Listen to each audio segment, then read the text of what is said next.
nossa esperança. Aí a gente vai lá no Evangelho. Foi muito interessante, porque a Bíblia é enorme, né? E quando eu estava preparando o estudo, eu até falei para o Rômulo, realmente é ajuda espiritual. Eu estava falando no Rômulo, na hora que eu estava preparando, e veio a questão de que a que Deus nós servimos. O nosso irmão disse que ia cantar a grandeza de Deus, e cantou, né? Porque todo mundo aqui se emocionou, não é possível.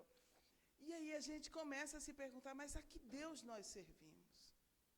E na minha cabeça veio aquela imagem da Bíblia do bezerro de ouro.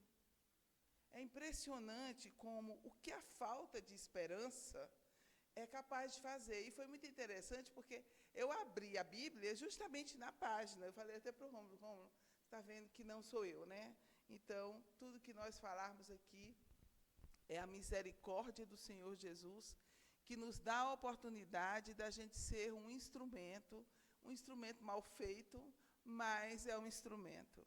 E tem uma questão importante, que quando a gente olha, né, para a situação em que o mundo está, gente, não dá para não ter medo, sinceramente. Medo do futuro, medo do desemprego, medo da doença, medo da falta de dinheiro, né?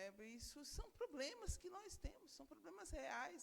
Não adianta a gente dizer que as questões materiais não nos afetam. E é justamente esse lugar onde pega os nossos problemas, as nossas dificuldades.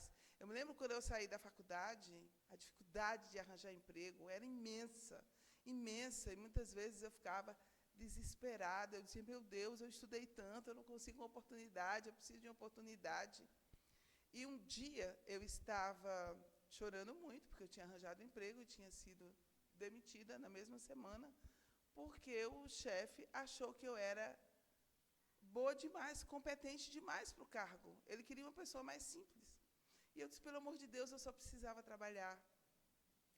E veio, eu chorando muito, liguei para uma amiga muito querida, que era uma verdadeira mentora espiritual, e ela disse, minha filha, em todos os momentos da vida, a gente precisa da resposta que o Evangelho nos oferece. Vamos ver o que diz o Evangelho.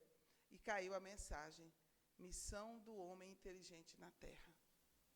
E aquela mensagem, para mim, aos 23 anos, ela foi muito significativa, porque onde é que nós colocamos as nossas esperanças? Onde é que nós colocamos a nossa capacidade de trabalho? E é justamente isso que aquela lição vem nos lembrar. Que a missão do homem inteligente na Terra, antes de qualquer coisa, é se colocar a serviço do bem. E aí vem uma coisa, como é que nós temos capacidade de ter esperança, se nós não colocamos a nossa vida espiritual em primeiro lugar, como falamos no início. Não se trata de desprezar a vida material, a doutrina espírita não faz isso. A doutrina espírita nos ensina o valor de cada minuto e de cada centavo. Aí não tem como não me lembrar de uma historinha que o cara chega para Deus e diz assim, Senhor, quanto é para vós 1 milhão de anos? E Deus diz para ele assim, 1 segundo, meu filho.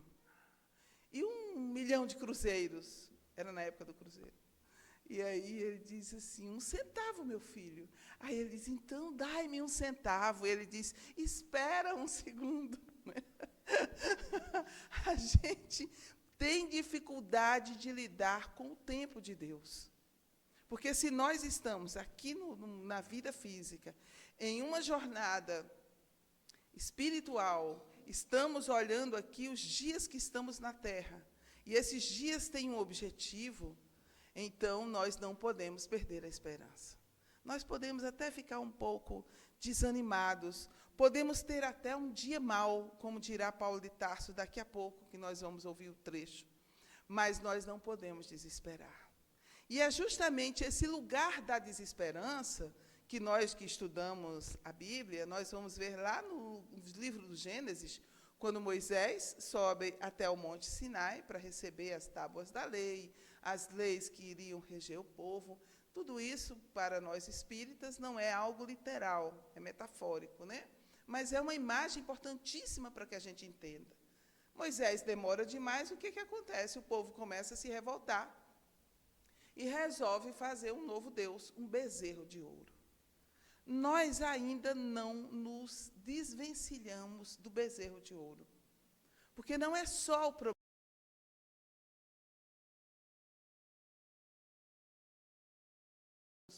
o nosso egoísmo, o nosso orgulho, a nossa vaidade. O problema nosso não é a falta de dinheiro, porque se nós tivéssemos muito dinheiro, nós também teríamos muitos problemas. Eu queria até experimentar. De vez em quando eu falo para o meu marido, próxima encarnação, vamos pedir a dura prova da riqueza. Né? O problema é que quando nós estamos na dura prova da riqueza, nós nos esquecemos de quem somos. E muitas vezes caímos na exploração das outras pessoas. Caímos na dificuldade de compreender que aquela outra pessoa que está ali naquela necessidade é alguém tão importante perante Deus quanto eu próprio. E, às vezes, nós colocamos as nossas esperanças, os nossos desejos, as nossas aspirações no bezerro de ouro. Então, a que Deus nós servimos? E é nesse lugar que nós vamos encontrar Jesus. É muito significativo esse momento, que é narrado por Lucas, no capítulo 6, que é o momento em que Jesus chega à sinagoga em Nazaré. Como é que Jesus é apresentado ao mundo? Né? Os anjos dirão aos pastores, eis que vos trago boas novas, nasceu para vós um Salvador. A gente se comove muito, todo ano no Natal a gente faz aquela manjedoura. Se eu fosse uma pessoa que pudesse investir o meu dinheiro em coleção, eu colecionava manjedouras, eu adoro. Né? Se você chegar na minha mesa de trabalho, tem lá uma manjedourinha em miniatura. O que acontece? Jesus vem trazer ao mundo, Ele próprio é a boa nova, Ele é a boa notícia que Deus nos envia. Ele é aquele que vem para nos dizer qual é o programa de trabalho dele e o de cada criança que nasce no mundo. Né? Qual é o cântico dos anjos? Glória a Deus no mais alto dos céus, paz na terra, boa vontade para com os homens. Esse trabalho, essa ideia, esse é o trabalho da esperança. É a percepção de que nós somos de Deus, como diz o apóstolo João, que nós estamos em Deus. Que seja qual for a condição em que nós nos encontramos, nós precisamos reconhecer essa presença divina. Esse é o primeiro ponto. O outro ponto, paz na terra. Como é que nós podemos ter esperança na paz se nós não a construirmos? E como é que nós construímos a paz? A partir do nosso mundo interior, do nosso coração. A gente olha para o mundo, a gente fica horrorizado com as guerras que existem lá fora, que a gente vê nos noticiários, mas e as guerras dentro de casa? E as guerras na nossa família? E as guerras no nosso ambiente de trabalho? A luta, né, para ocupar o lugar do outro, a competitividade que a gente vai ver muitas vezes no ambiente de trabalho. E a guerra aqui dentro? O conflito profundo entre o bezerro de ouro e o Deus que nós desejamos servir. Porque muitas vezes nós vamos dar muitas desculpas. Eu preciso disso, eu preciso daquilo, eu preciso... E realmente, né, nós precisamos de muitas coisas. A minha filha tinha, acho que uns 10 para 11 anos de idade, ela ia para a 5ª série. 10 anos, ela adiantou um ano. E ela queria uma mochila maior. Eu digo, mas para que você quer uma mochila tão grande?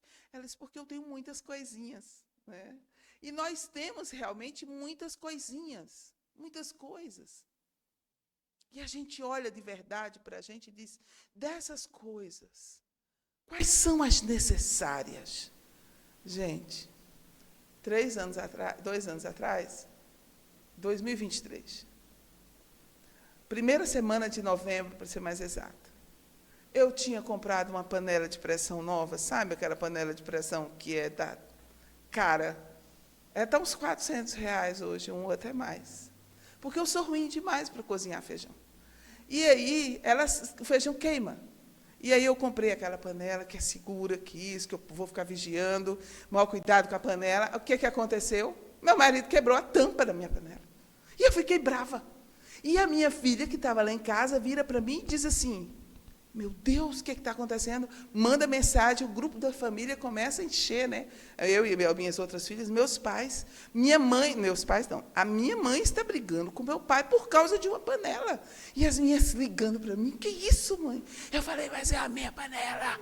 E aí ele disse, eu te dou outra panela. E eu falei, eu não quero outra panela, eu quero a minha panela.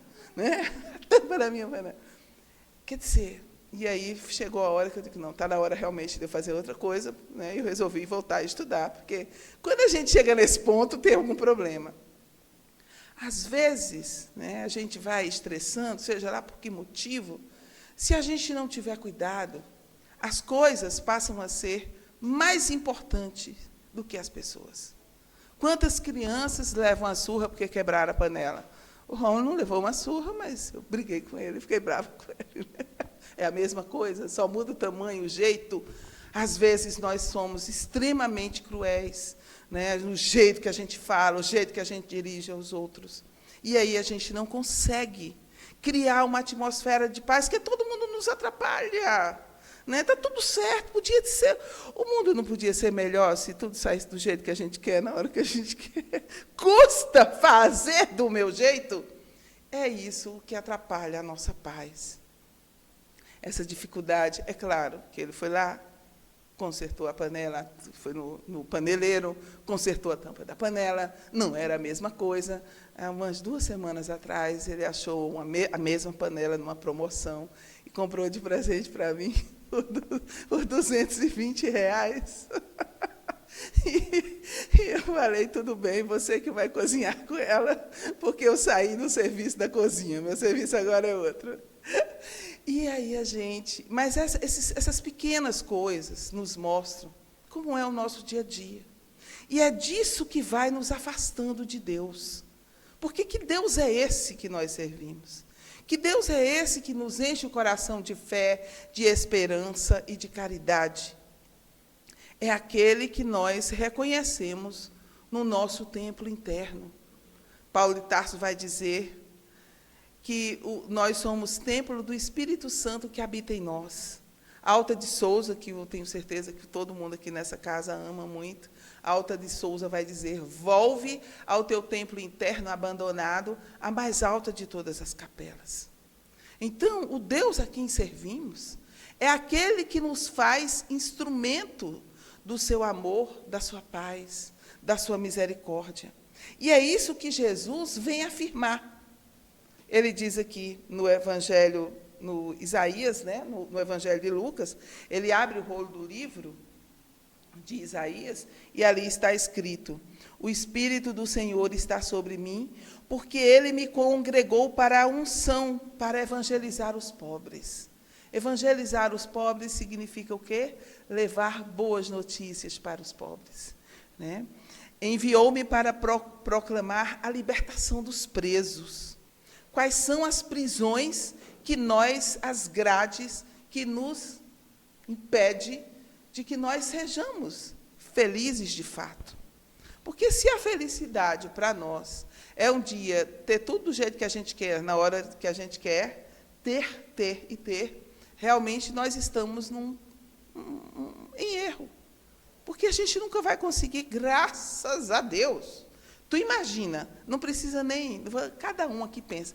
Imagina um mundo do jeito que eu quero, cada um, sem negociar. Né? Todo mundo, cada um quer do seu jeito.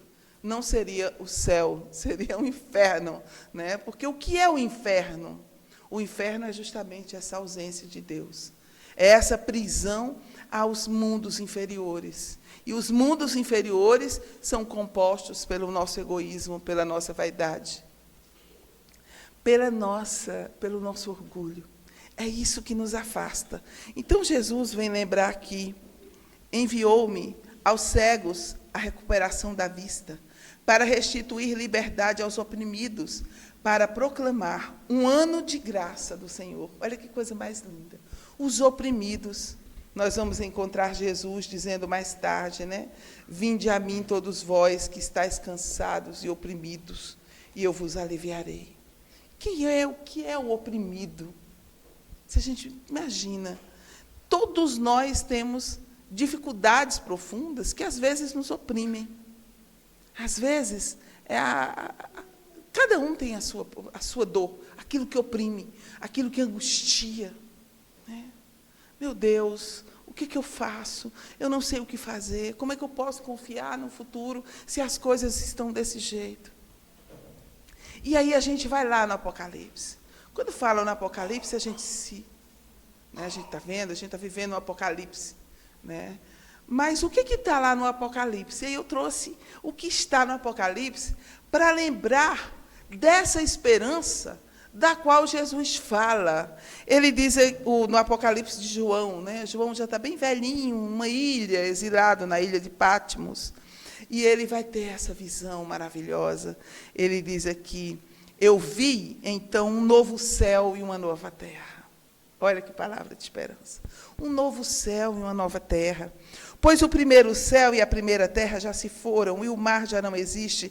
Vi também descer do céu, de junto de Deus, a cidade santa, uma Jerusalém nova, pronta como uma esposa que se enfeitou para o seu marido. Isso aqui é interessante, né? Porque você vê o quê? Desce do céu. Como que é possível descer do céu? Que visão é essa? E ele continua, e ouvi uma voz forte que do trono dizia, eis a tenda de Deus com os homens. A tenda é um lugar de habitação. Eis a tenda de Deus com os homens, ele habitará com eles, eles serão o seu povo, e ele, Deus com eles, será o seu Deus. Ele enxugará toda lágrima dos seus olhos, pois nunca mais haverá morte, nem luto, nem clamor, e nem dor haverá mais. Todas as coisas antigas já se foram. E aí, minhas amadas, meus amados, eu me lembro quando eu li isso um dia, é a doutrina espírita.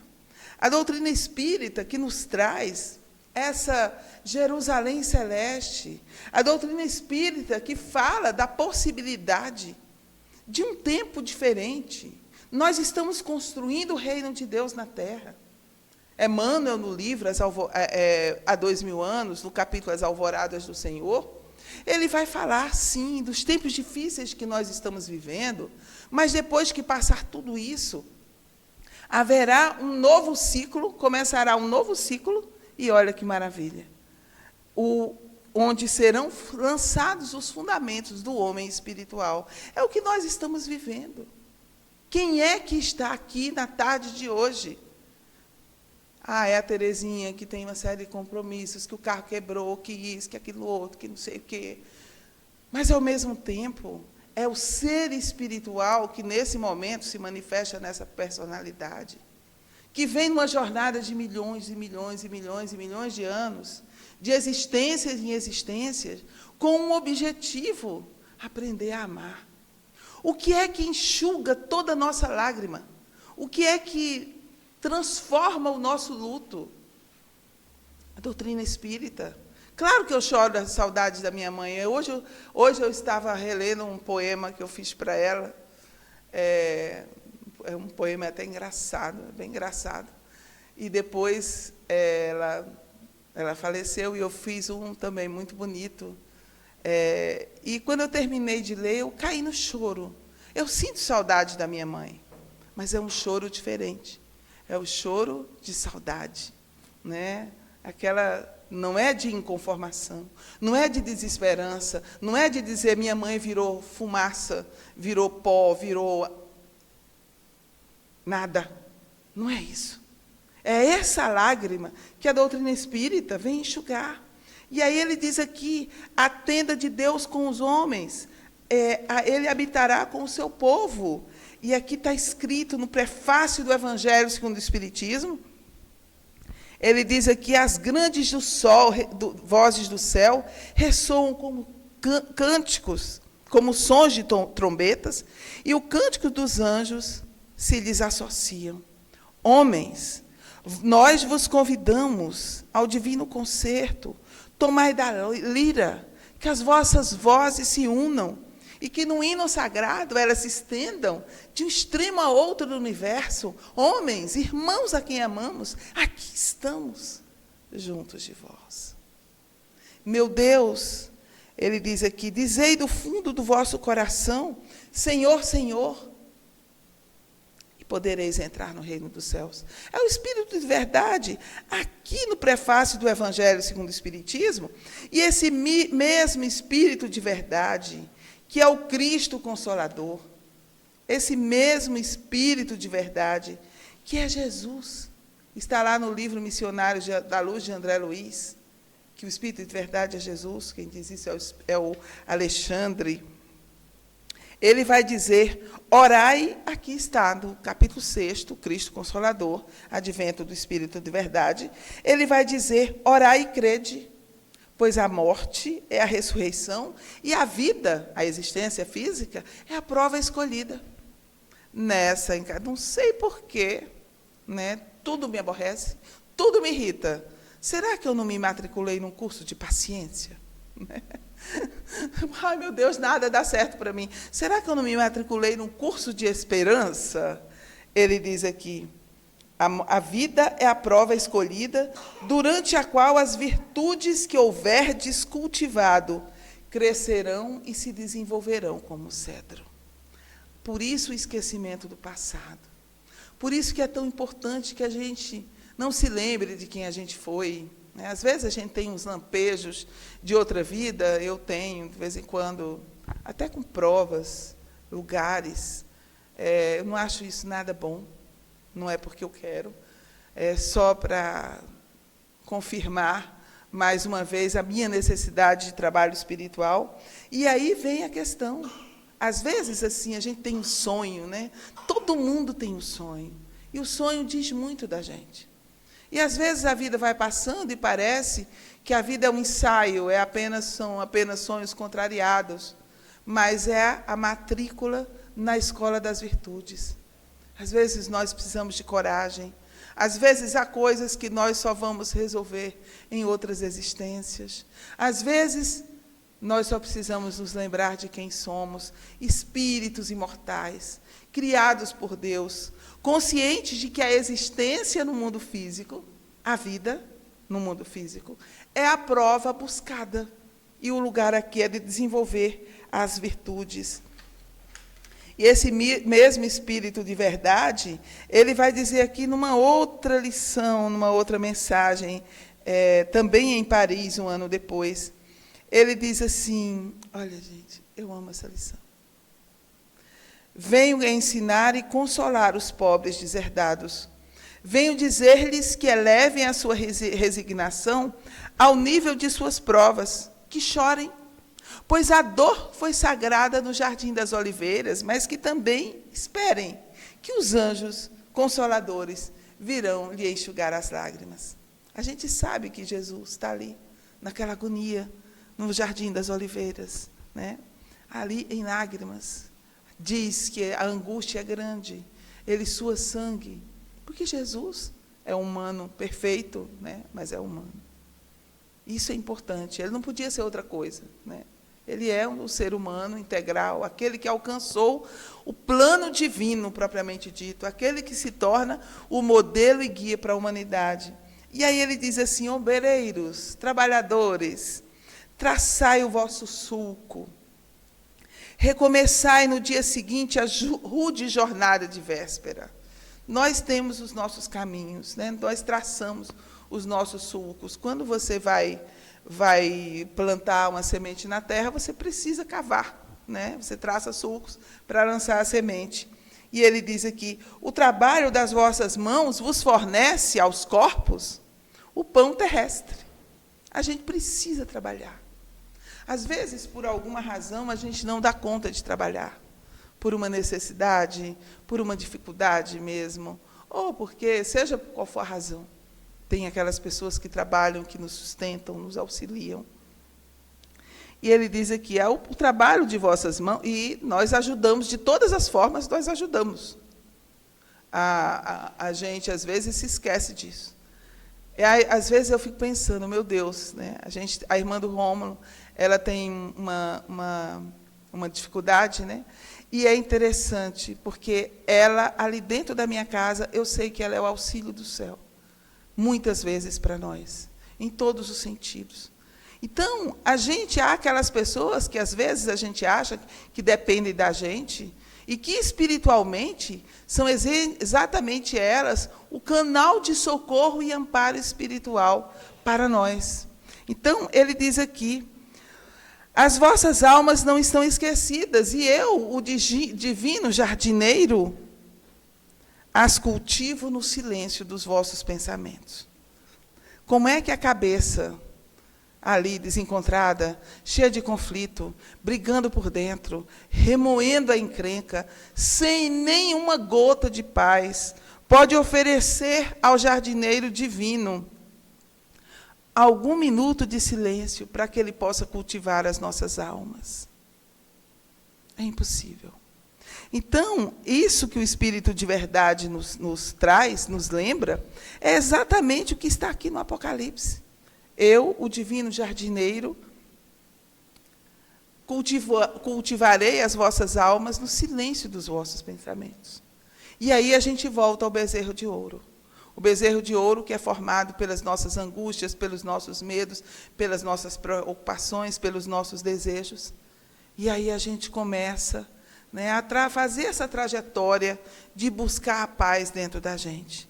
E como é que a gente manifesta essa paz, né? Porque a gente já viu aqui que ele enxugará toda lágrima dos seus olhos, não haverá mais morte, nem luto, nem dor, né? Nem clamor. Ele habitará com o seu povo, ele será Deus, Deus com eles será o seu Deus, ou seja, homens e irmãos, a quem amamos, aqui estamos juntos de vós. Ou seja, agora a gente já sabe que a presença divina, que o amor de Deus se manifesta em nós. Aí sim, e desperta em nosso coração a boa vontade. Glória a Deus nas alturas, o reconhecimento da presença de Deus em tudo. Paz na terra, paz que a gente vai construir a partir de nós mesmos. Mesmo que esteja lá o mundo pegando fogo, a gente ser um instrumento de paz. Nem sempre a gente consegue, por isso que a gente precisa do perdão das outras pessoas. Meu marido me perdoou e ainda me deu uma panela nova, como você ensina. Né? A gente precisa pedir desculpas. A gente precisa de pessoas, muitas vezes, que nos desculpem. Nós precisamos, porque nós não somos espíritos perfeitos, puros. Nós somos imperfeitos. E na nossa imperfeição, nós, às vezes, precisamos de paz, né, e, às vezes, somos o instrumento da paz. E a boa vontade? Você só faz uma coisa se você acreditar nela. Você não faz nada se você não acreditar. Né? Não. Se você não tiver esperança. Gente, para que uma pessoa, na minha idade, vai fazer uma faculdade de novo? Esperança. Né? Esperança de fazer algo novo, de fazer algo diferente. Por quê? E para fugir do serviço de casa também. Para passar a cozinha para o meu marido, porque ele cozinha muito bem. Né? Brincadeiras à parte. Se a esperança não nos mover, nós não fazemos nada. Se a gente não tiver coragem, né, para se levantar, muitas vezes. Eu me lembrei agora de um senhor que eu conheci, que ele dizia para mim, minha filha, a gente só precisa de 4 coisas na vida: fé, saúde, coragem e paciência. Fé, porque sem fé ninguém vive. Na nossa vida é em Deus. Coragem, porque sem coragem você não levanta da cama para fazer tudo aquilo que você tem que fazer. Saúde, porque saúde é importante para que a gente possa trabalhar. E paciência, para a gente esperar o que Deus reserva para nós. É o meu querido tio Andrade, que Jesus o abençoe. E aí vem a questão, como que a gente pode ter esperança nos dias de hoje? Agora a gente já sabe que há um Deus, que não é um Deus todo-poderoso que vai fazer o que a gente quer, mas há um Deus que está presente aqui na nossa alma, no nosso templo interno. Ah, mas tem um detalhe. Se ele está presente em mim, então ele está presente em você. Então ele está presente naquela criatura que eu não quero nem pensar no nome. Então ele vai estar em tudo e em todos. Então é esse Deus que Jesus nos apresenta, é esse Pai celestial que ele nos apresenta quando ele vem para evangelizar os pobres, libertar os oprimidos, como a gente acabou de ler. É esse Pai celestial que se manifesta, que manifesta a sua justiça. E às vezes a gente diz assim, a justiça divina vai cobrar aquela pessoa que está fazendo essas coisas ruins? Ô, gente, é um engano. A justiça divina é assim. A chuva cai sobre todos. O sol se levanta sobre todos. Essa é a justiça divina. Por isso que Jesus diz assim, sede misericordiosos, como o Pai Celestial é misericordioso. E o que ele fez? O que ele fez é problema dele com Deus. É a consciência dele com Deus, assim como o que eu fiz é um problema da minha consciência com Deus. Por isso que a maior perda de tempo é eu ficar olhando e culpando as outras pessoas porque quebraram a minha tampa da panela de pressão. Entende? O maior erro. A gente precisa, é o contrário. Mas, às vezes, nós somos filhos do erro. Quem diz isso é Emmanuel, na prece, que ele faz o prefácio do livro Sexo e Destino. Ele pede a Jesus. Nós, filhos do erro, porque o erro é uma forma de aprender também. Às vezes, a gente erra, e fica tão ali acostumado a errar, né? Está na hora de errar de uma forma diferente, né? Para ver se a gente aprende diferente. Então, nós vamos ter o dia mau. E Paulo de Tarso vai dizer aqui isso. Efésios 6. Muitas vezes, muitas pessoas que nós respeitamos, inclusive, muito, e temos muito carinho, utilizam esse... Gente, se não me avisar a hora, eu vou até meia-noite, tá? Eu estou avisando. Muitas pessoas usam esse Efésios capítulo 6, aliás, a gente deixa a Bíblia aberta lá, quase como um mantra, como um talismã. Mas Efésios capítulo 6, eu utilizei muito essa lição nos meus últimos anos. Ele vai dizer uma coisa importante, que ele vai falar do combate espiritual. Isso aqui é Paulo. Finalmente, fortalecei-vos no Senhor e na força do seu poder. Então, onde está a nossa força? Em Deus. Não pode estar lá fora. Nós já não temos espaço para o bezerro de ouro. Revesti-vos da armadura de Deus, para poderdes resistir às insídias do diabo. O diabo, gente, a gente que é espírita sabe, né, que o diabo não é aquela criatura, tadinha, né, não é. Mas há forças que separam. Diabo, no grego, significa aquilo que separa. Então, o conflito é natural, vai acontecer. Então, ele vai dizer, porque o nosso combate, revestir a armadura de Deus. Né? A gente vê aqueles guerreiros antigos, tem a armadura. Ele entra na armadura e sai. Né? Normalmente é feita de bronze, de prata, de ouro, seja lá do que for. É de metal. Né?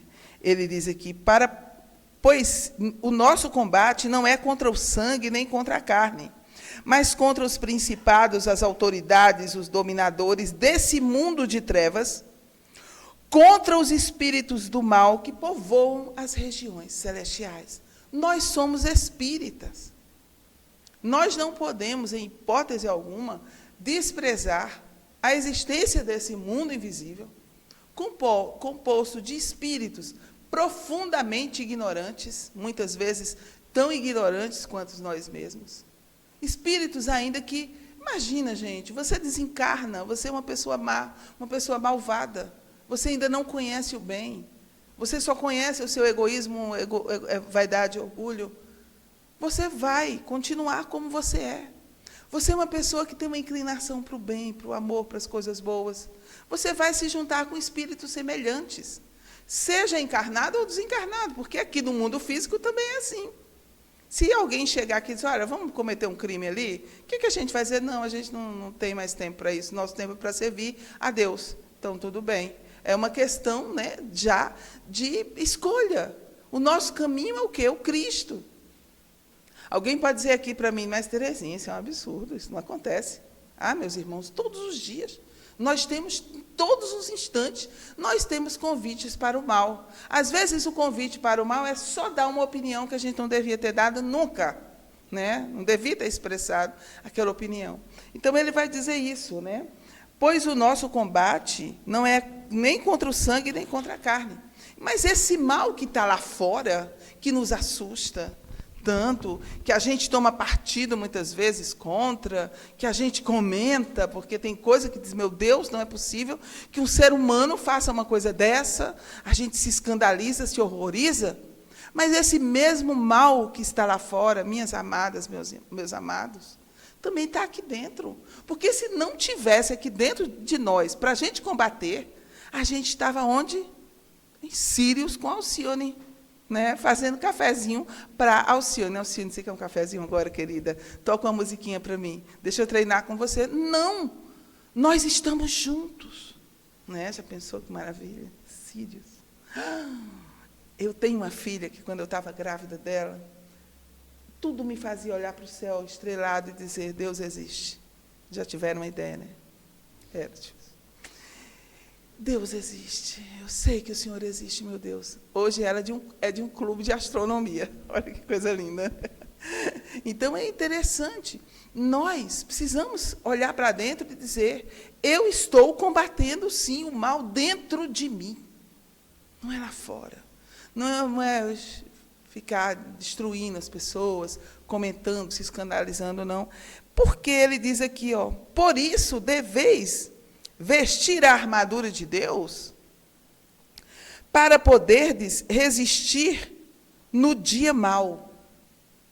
Olha Paulo reconhecendo que nós temos um dia mau. Nós temos aqueles dias difíceis. Aqueles dias que, se a gente não tiver cuidado, a gente é arrastado por forças poderosíssimas e a gente começa a dar os nossos brincos para confeccionar o bezerro de ouro, como fizeram os israelitas ali esperando Moisés, né? No Gênesis. Ele diz aqui, deveis vestir a armadura de Deus, para poderdes resistir no dia mau, e sair firmes de todo o combate. Firmeza, aqui está uma virtude que nós precisamos desenvolver. Firmeza, o que é firmeza? É ou não é. Seja vosso falar sim, sim, não, não. Eu achei muito engraçado, porque uma amiga minha disse assim, eu falei, mas você falou que ia fazer isso? E isso não dependia dela. Isso ia acontecer, e aconteceu. Você está de parabéns, garota. E ela disse assim, Teca, eu só tenho uma palavra. Eu achei muito interessante isso. Ou seja, ela é uma menina muito jovem, mas ela é muito firme. Às vezes, nós estamos para um lado, para outro, né? A cabeça oscila, os pensamentos voam. Eu sou muito firme. Estava conversando também com uma amiga minha ontem, ela dizia, Teca, o que eu quero, eu vou, ponho nas mãos de Deus e alcanço. Eu perguntei a ela, de propósito, como é que você faz isso? Ela disse, eu sou uma pessoa muito firme, é uma característica minha, é essa. Eu acredito, eu vou atrás e faço. Isso é interessante, né? Então, se a gente fica ali meio, né? É só puxar para um lado, para o outro, que a gente vai.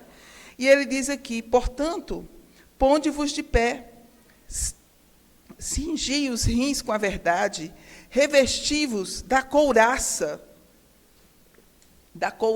da justiça, calçai os pés com zelo para propagar o evangelho da paz, a verdade, a justiça. Nós precisamos entender o que significa isso, andarmos na verdade. O que é a verdade? Jesus já respondeu, eu sou o caminho, a verdade e a vida. E ele ainda diz mais, empunhando sempre o escudo da fé, com o qual podereis extinguir os dardos inflamados do maligno. Pensamento ruim vem de tudo quanto é lado. Pensamentos ruins, comentários ruins, ideias ruins, vêm de tudo quanto é lado. Às vezes sugestões do mal está aí por toda parte. A culpa é dos obsessores. Os obsessores só jogam onde tem. Eu sei porque eu sou especialista em obsessores. Está me atacando e todos, vamos para o centro. Porque eu ou entra no centro, fica comigo aqui no centro, ou então, paciência, né? Não é um desafio, É uma questão do reconhecimento da minha fraqueza, que necessita do trabalho do Cristo para me fortalecer e trazer os meus irmãos para junto do Cristo. Por isso é tão importante a mediunidade, né? A gente não tem tempo para falar da mediunidade, mas a mediunidade é essa bênção divina através da qual a gente vai buscar os nossos irmãos em necessidade, socorrê-los, ampará-los, trazê-los para uma nova vida.